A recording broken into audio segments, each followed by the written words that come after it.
She wore old clothes and sat quietly in seat 24A while rich passengers mocked her for 3 hours. Then their plane lost all power and started falling from the sky. That's when the woman they laughed at stood up and said her military call sign. Everything changed in seconds. Before you watch full story, comment below from which country are you watching. Don't forget to subscribe. Maya Chin stood in the long line at Los Angeles International Airport, holding her boarding pass in her weathered hands. The paper was wrinkled from being folded and unfolded many times. She looked like any other tired traveler waiting to board flight A-847 to Washington, D.C. She wore simple blue jeans with a small tear near the left knee and an old green jacket that had faded from years of washing. Her black hair was pulled back with a plain rubber band, and she carried a worn canvas backpack that looked like it came from a military surplus store. To everyone around her, she was just another passenger trying to get home. Behind her in line stood wealthy business people in expensive suits, talking loudly about their important meetings in Washington.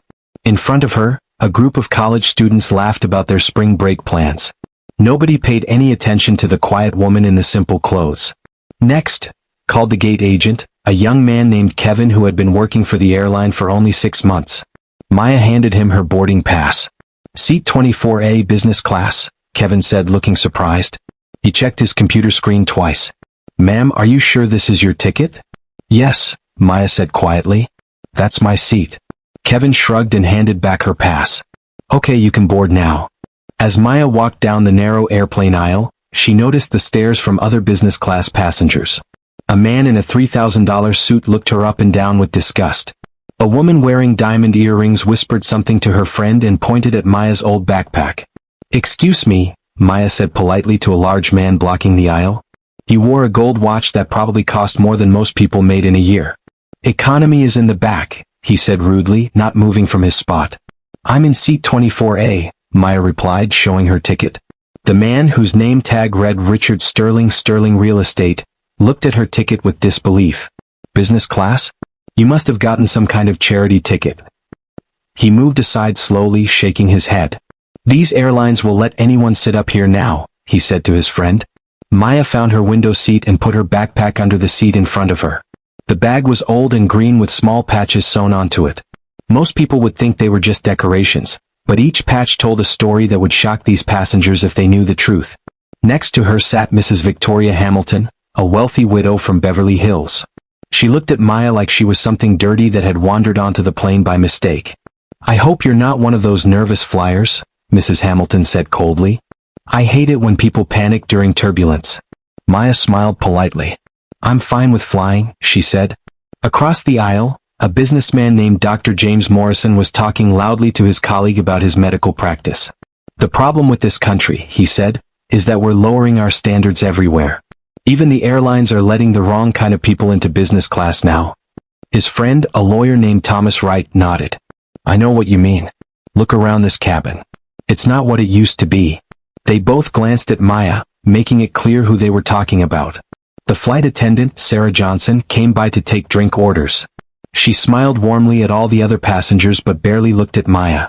"What can I get you to drink?" she asked Mrs. Hamilton sweetly. "Champagne, please," Mrs. Hamilton replied. Sarah turned to Maya with a forced smile. "And for you?" "Water is fine," Maya said. "Just water?" Sarah asked, sounding surprised. "We have juice, soda, coffee." "Water, please." Sarah shrugged and moved on. As she walked away, Maya heard her whisper to another flight attendant, "Probably can't afford anything else." At 9:15 a.m., flight AA-847 took off from Los Angeles, climbing into the clear morning sky. The plane was a Boeing 777-300ER, one of the airline's newest aircraft. As they reached cruising altitude of 37,000 feet, the passengers settled in for the 5-hour flight to Washington. Maya looked out her window at the clouds below. She had seen this view thousands of times before, but from a very different kind of aircraft. The other passengers had no idea that the quiet woman in seat 24A had more flight hours than all the commercial pilots they had ever flown with combined. "So what do you do for work?" Mrs. Hamilton asked Maya, though her tone suggested she wasn't really interested in the answer. "I used to work for the government," Maya replied simply. Mrs. Hamilton laughed. "Oh, a government worker. That explains the budget clothing." She gestured at Maya's simple outfit with obvious distaste. Behind them, Richard Sterling was telling a story to his business partner. I'm flying to DC to close a $50 million deal, he said loudly. Not everyone on this plane can say they're doing something that important. Dr. Morrison joined the conversation. I'm speaking at a medical conference about my new surgical technique. It's going to revolutionize heart surgery. Thomas Wright nodded. And I'm representing a client in a Supreme Court case. Real important stuff. They all looked at Maya, waiting for her to be impressed or to share what important business brought her to Washington. When she didn't respond, they seemed to decide she wasn't worth their attention. Some people just don't understand what real achievement looks like, Mrs. Hamilton said loud enough for Maya to hear.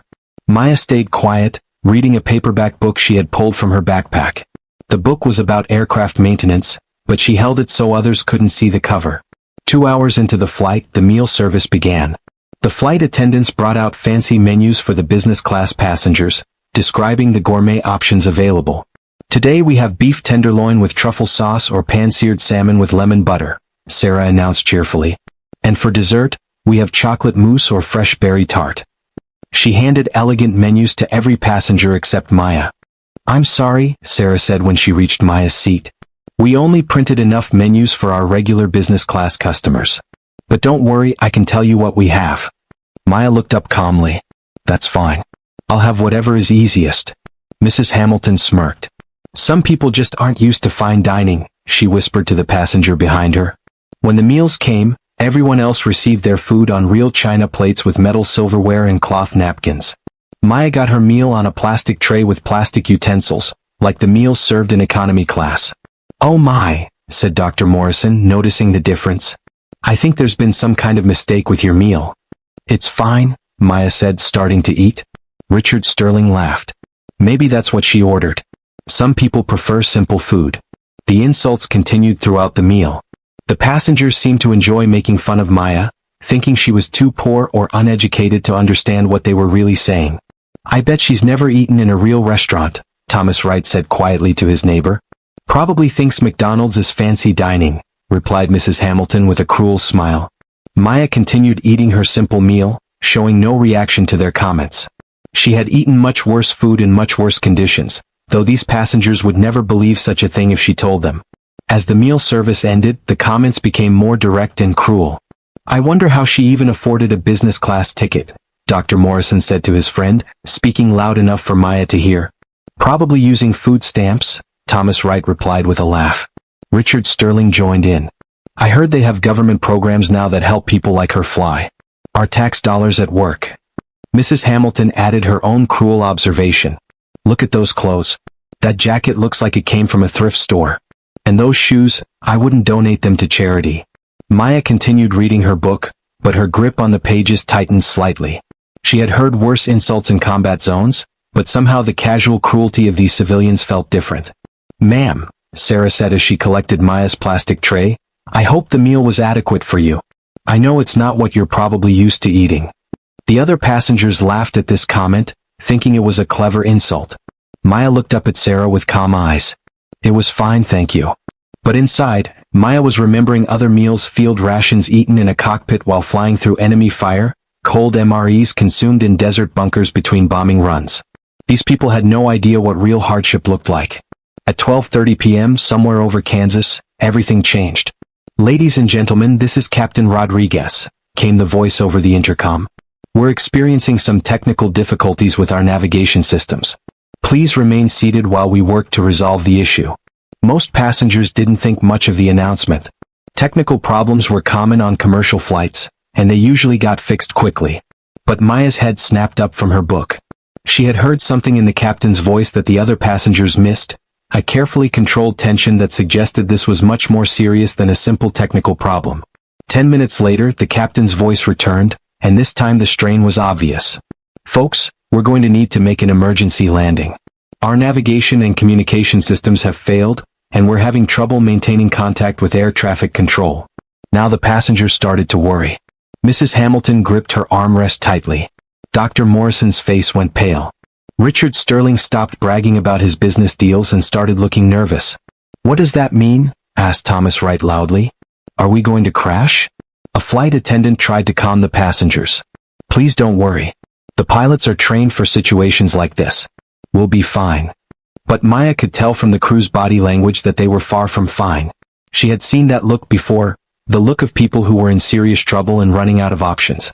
15 minutes later, the situation got much worse. "This is Captain Rodriguez again." The voice came over the intercom, now clearly strained. "I need to be honest with you. We've lost most of our electronic systems due to what appears to be a coordinated cyber attack on aircraft systems. We're flying blind and we can't communicate with ground control." The cabin erupted in panicked voices. "Cyber attack?" Mrs. Hamilton screamed. "What does that mean?" "Are we going to die?" shouted Dr. Morrison. Richard Sterling was on his phone trying to call his office, but there was no signal. The flight attendants tried to maintain order, but they were clearly as scared as the passengers. "Please remain calm," Sarah announced, though her voice was shaking. "The pilots are working to resolve the situation." But Maya knew the truth. She had studied cyber warfare extensively during her military career. If someone had successfully attacked multiple aircraft systems simultaneously, this was much more than a simple technical failure. This was an act of war. She also knew something else that terrified her. Without navigation and communication systems, this 777 was essentially a giant glider that would eventually run out of fuel and crash. Maya unbuckled her seatbelt and stood up. "Ma'am, please sit down," Sarah said firmly. "We need everyone to remain seated." "I need to speak with the pilots," Maya said calmly. "I'm sorry, but passengers aren't allowed in the cockpit, especially during an emergency." Maya looked Sarah directly in the eyes. "My name is Maya Chen. I'm a retired Air Force pilot with 30 years of combat experience. I've flown through cyber attacks before, and I might be able to help." Sarah stared at her in disbelief. "You're a pilot?" "I was," Maya said. "And right now, I might be the only person on this plane who knows how to navigate without electronic systems." Mrs. Hamilton overheard and laughed hysterically. "Her? She's just some nobody in cheap clothes. She's probably lying." But Sarah saw something in Maya's eyes that made her hesitate. There was a calmness and authority there that didn't match the simple clothes and quiet demeanor. "Well, I'll ask the captain," Sarah said uncertainly. She used the internal phone to call the cockpit. Maya could only hear one side of the conversation. "Captain, there's a passenger who says she's a retired Air Force pilot." "Yes, sir." "Maya Chen." "Yes, sir, I'll bring her up." Sarah hung up and looked at Maya with new respect. "The captain wants to see you immediately." Maya followed Sarah to the front of the plane and into the cockpit. Captain Rodriguez and First Officer Peterson looked exhausted and desperate. The cockpit was dark except for a few emergency lights. Most of the electronic displays were completely black. "You're the Air Force pilot?" Captain Rodriguez asked.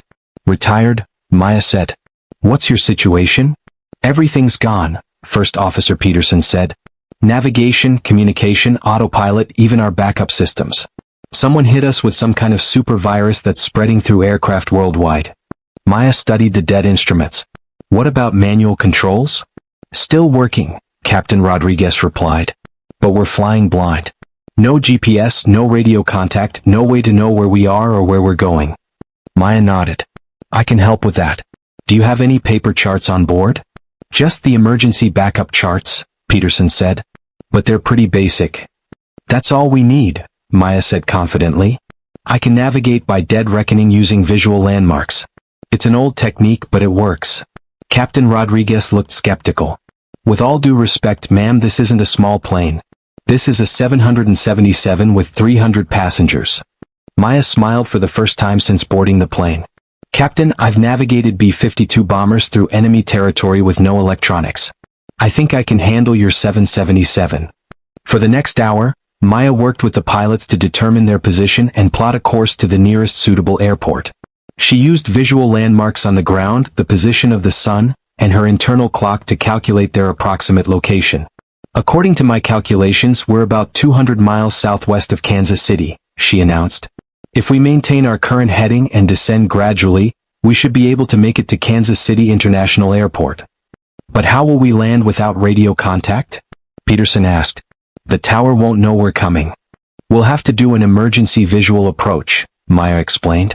"It's risky, but it's our best option." As they worked together, Maya's true expertise became obvious. She knew aircraft systems better than pilots who had been flying commercially for decades. Her knowledge of emergency procedures was encyclopedic. Her calm under pressure was remarkable. "Ma'am," Captain Rodriguez said finally, What exactly did you fly in the Air Force? Maya hesitated for a moment. Different aircraft. Mostly fighters. What fighters? Peterson pressed. F-22 Raptors, mostly. Some classified aircraft that I can't discuss.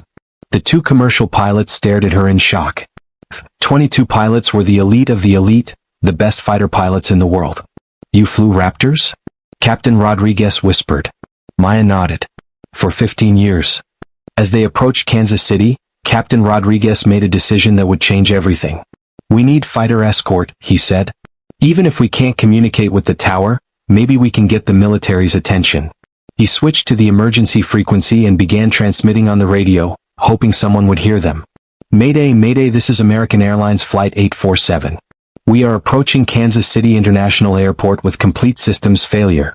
Requesting immediate assistance. For several minutes there was only static. Then a voice crackled through the speakers.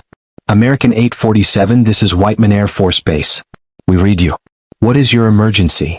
Captain Rodriguez quickly explained their situation. The Air Force controller sounded shocked. American 847, you're reporting a cyber attack on your aircraft systems? Confirmed, Rodriguez replied. All electronic navigation and communication systems are down. We're flying on manual control only. Copy that, American 847. We're scrambling fighters to intercept and escort you to Kansas City. What's your current position? Maya took the microphone. Whiteman, this is the navigator on American 847. We're approximately 50 miles southwest of Kansas City International, altitude 15,000 feet, heading 090. Copy, American 847. Fighters are airborne. Estimate intercept in 8 minutes. 8 minutes later, two sleek gray fighters appeared off the 777's wingtips. The F-22 Raptors flew in perfect formation, their pilots clearly visible in their cockpits. American 847, this is Raptor Lead, came a voice over the radio. We have visual contact. We'll escort you to Kansas City International. In the cockpit of the 777, Captain Rodriguez was amazed by the sight of the advanced fighters. Those are F-22s, he said to Maya. The most advanced fighters in the world. Maya was studying the lead Raptor through the cockpit window. The pilot in the lead aircraft is very good, she observed. Perfect formation flying. Over the radio they heard the F-22 pilot talking to his wingman.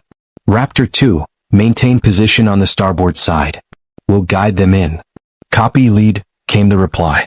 As they flew toward Kansas City, the lead F-22 pilot began asking questions about their navigation capabilities.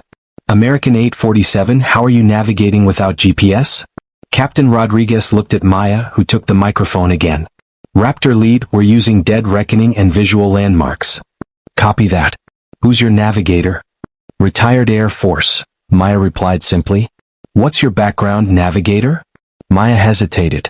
She had kept her identity secret for so long that it felt strange to reveal it. But with 300 lives at stake, secrecy didn't matter anymore. Raptor lead, call sign Ghost Rider. The radio went completely silent for almost 30 seconds. Then the lead F-22 pilot's voice came back, and it was completely different, filled with awe and respect. Ghost Rider? Did you say Ghost Rider? Confirmed, Maya replied. Stand by, American 847. They could hear the F-22 pilot talking rapidly to someone else on another frequency, but couldn't make out the words. Captain Rodriguez and First Officer Peterson looked at Maya with confusion. What's Ghost Rider? Rodriguez asked. Maya sighed. It was my call sign. But why did he react like that? Peterson wanted to know. Before Maya could answer, the radio crackled to life again. American 847, this is Colonel Marcus Thompson, 509th Bomb Wing Commander. Are you Colonel Maya Chin, call sign Ghost Rider? Maya took a deep breath. Confirmed, Colonel. Retired Colonel Maya Chin. Ma'am, it's an honor to speak with you. Raptor lead, did you copy that transmission? Yes, sir, came the excited voice of the F-22 pilot. Sir, that's really Ghost Rider? Confirmed, Raptor lead. In the background they could hear the F-22 pilot talking to his wingman. Dude, that's freaking Ghost Rider. The Ghost Rider. Captain Rodriguez was getting more confused by the minute. What's going on? Why is everyone so excited? Maya looked uncomfortable with the attention. It's not important right now. Let's focus on landing this plane. But over the radio, Colonel Thompson was already explaining to the air traffic controllers at Kansas City International Airport. Kansas City Tower, be advised that American 847 has Colonel Maya Chen aboard, call sign Ghost Rider. She's providing navigation assistance. Ghost Rider? Came the surprised voice of the air traffic controller. The Ghost Rider? Confirmed. First Officer Peterson couldn't contain his curiosity any longer. Ma'am, who exactly are you? Maya sighed again. I was a fighter pilot for 30 years. I retired 5 years ago. But why is everyone treating you like some kind of celebrity? Before Maya could answer, the lead F-22 pilot came back on the radio. American 847 Ghost Rider, this is Major David Kim. Ma'am, I studied your missions at the Fighter Weapons School. The Syria rescue operation is legendary. Maya closed her eyes briefly. Major Kim, let's focus on the current mission. Yes, ma'am. But ma'am, it's really an honor to be flying escort for you. Captain Rodriguez couldn't let it go. What Syria rescue operation? Over the radio they could hear Major Kim talking excitedly to ground control. Kansas City Tower, you need to understand who we're dealing with here. Ghost Rider flew the most dangerous rescue mission in modern Air Force history. Major Kim, Maya said firmly into the microphone, that's classified information. Ma'am, it was declassified 2 years ago. The whole Air Force knows the story now. Colonel Thompson's voice came over the radio. Ghost Rider, the Major is correct. Your Syria mission is now taught in our advanced tactical courses. Captain Rodriguez looked at Maya with new eyes. What happened in Syria? Maya was quiet for a long moment. Finally she spoke. 6 years ago, a Special Forces team was trapped behind enemy lines. The area was covered by advanced surface-to-air missiles. No rescue was possible using conventional methods. What did you do? Peterson asked. I went in alone. At night. Flying below radar coverage. Major Kim's voice came over the radio again. She flew through the most dangerous airspace in the world, rescued 12 Special Forces soldiers, and destroyed 3 missile sites on her way out. You flew alone into enemy territory? Captain Rodriguez asked, amazed. It was the only way to avoid detection, Maya explained. A single F-22 flying at low altitude can be almost invisible to radar. But how did you find the soldiers in the dark? Night vision and thermal imaging. Plus a lot of luck. Over the radio, Colonel Thompson added more details. Ghost Rider's mission saved 12 lives and eliminated threats that had been shooting down our aircraft for months. She was awarded the Air Force Cross. The Air Force Cross? Captain Rodriguez whispered. That was the highest decoration for valor, second only to the Medal of Honor. As they continued toward Kansas City, more details of Maya's legendary career came to light. The F-22 pilot seemed to know every mission she had flown. Ghost Rider, Major Kim said over the radio, is it true you once shot down 4 enemy fighters in a single engagement? That's classified, Maya replied. Ma'am, that mission was declassified last year. The Pentagon released the gun camera footage. Maya looked annoyed. They released the footage? Yes, ma'am. It's used in air-to-air combat training now. You're famous on YouTube. Captain Rodriguez and First Officer Peterson stared at Maya in disbelief. You shot down 4 enemy planes? Rodriguez asked. It was a long time ago, Maya said quietly. Colonel Thompson came back on the radio. Ghost Rider, for the benefit of the commercial crew, perhaps you could share some of your background. Maya was clearly uncomfortable, but she realized these men needed to understand who they were dealing with. I flew combat missions for 25 years, she said finally.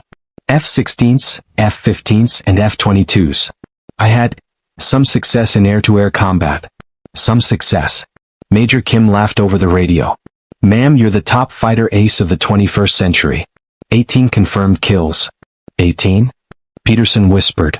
That's more than any pilot since World War II, Captain Rodriguez added, his voice filled with awe. As they approached Kansas City International Airport, Maya took control of the radio communications with the F-22 escorts. Raptor lead, what's the wind situation at Kansas City? Ghost Rider, winds are 180 degrees at 15 knots, gusting to 25. Visibility is 10 miles, ceiling 3,000 feet. Copy. We'll approach from the south on runway 19L. Understood, Ghost Rider. We'll maintain escort until you're on final approach. Maya turned to Captain Rodriguez. I recommend a straight-in approach to runway 19L. It's the longest runway and the wind is right down the pipe.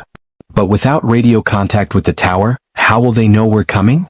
The F-22s are talking to them. They'll clear the runway and have emergency equipment standing by. As they began their descent, Maya continued to navigate using visual landmarks. She identified highways, rivers, and buildings on the ground, using them to guide the aircraft toward the airport. "There," she said, pointing out the cockpit window. "Kansas City International Airport, 2 o'clock, about 20 miles. Captain Rodriguez looked where she was pointing and saw the airport in the distance. "How did you spot that so quickly?" "Practice," Maya said simply.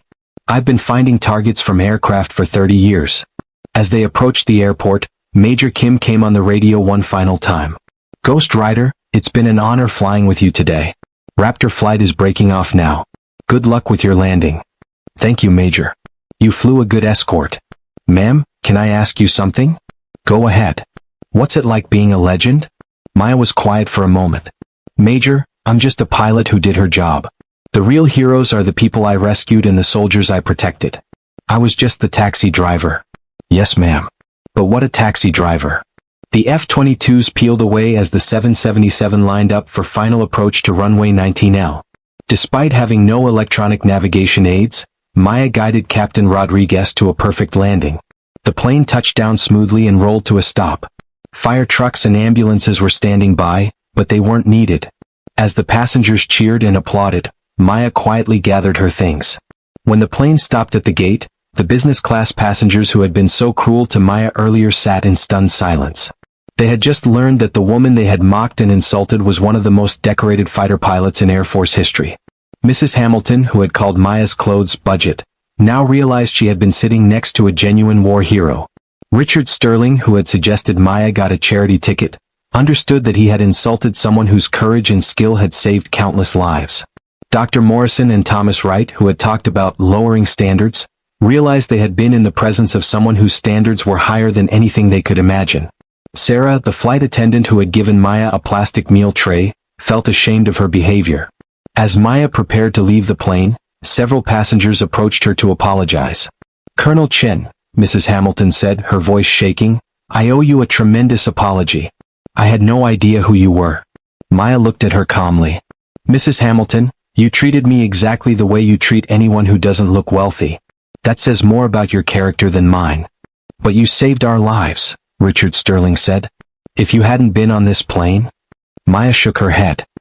"Mr. Sterling, I did what anyone with my training would have done. But the way you treated me before you knew who I was, that shows who you really are." The story of Flight AA-847 spread around the world within hours. Videos of the F-22 pilots saluting Maya's call sign went viral on social media. News outlets picked up the story of the legendary pilot who had been treated poorly by passengers who didn't know her true identity. The passengers who had been cruel to Maya faced real consequences for their behavior. Social media users identified them from news coverage and airport security footage. Richard Sterling's real estate company lost several major clients who didn't want to be associated with someone who treated veterans poorly. His business reputation in Beverly Hills was severely damaged. Mrs. Hamilton found that her country club friends were less welcoming after they saw her behavior on the news. Several charity organizations asked her to step down from their boards. Dr. Morrison's medical practice suffered when patients saw videos of him insulting a war hero. Many chose to find different doctors. Thomas Wright's law firm asked him to take early retirement after the negative publicity affected their reputation. Sarah, the flight attendant, was suspended from her job pending an investigation into her treatment of passengers. But Maya didn't celebrate their misfortune. When reporters asked her about the consequences faced by the passengers, she said simply, "I hope they learn from this experience and treat people better in the future." 3 months later, Maya received a letter from Sarah, the flight attendant. "Dear Colonel Chin," it read, "I've been thinking about that flight every day since it happened. I treated you poorly because I made assumptions about you based on your appearance. I want you to know that your grace and dignity in the face of our cruelty has changed how I view people. I've started a new training program for flight attendants about treating all passengers with respect. I call it the Seat 24A protocol, because you never know who you're serving." Maya smiled as she read the letter. She wrote back, "Sarah, I'm glad you learned something from our experience. But remember, even if I hadn't been a decorated pilot, I still deserve to be treated with dignity and respect. Every person does." The story became a lesson taught in business schools about the dangers of making assumptions about customers. Airlines around the world implemented new training programs based on Maya's experience. The Air Force developed a training program called Ghost Rider Protocol, A reminder that you never know who you're talking to or what they've been through. Today, Maya lives quietly in Colorado, working as a flight instructor at a small airport. Her students don't know about her legendary military career unless they ask. To them, she's just Miss Chin, a patient teacher who helps them learn to fly. But sometimes, when a student is struggling with confidence, Maya will share a simple piece of wisdom. Remember that how you treat people reflects who you really are. Treat everyone with respect and dignity, because you never know who you're talking to. Flying isn't about being perfect, she tells them. It's about staying calm under pressure, making good decisions when things go wrong, and always remembering that you're responsible for the safety of everyone around you. But most importantly, remember that heroes don't always look heroic. They might be sitting quietly in seat 24A, wearing old clothes and carrying a worn backpack. They might be the person you ignore or dismiss without a second thought. You never know who's sitting in seat 24A. Treat everyone with kindness and respect. You never know what battles they've fought or what sacrifices they've made. The person sitting next to you might just be a hero in disguise.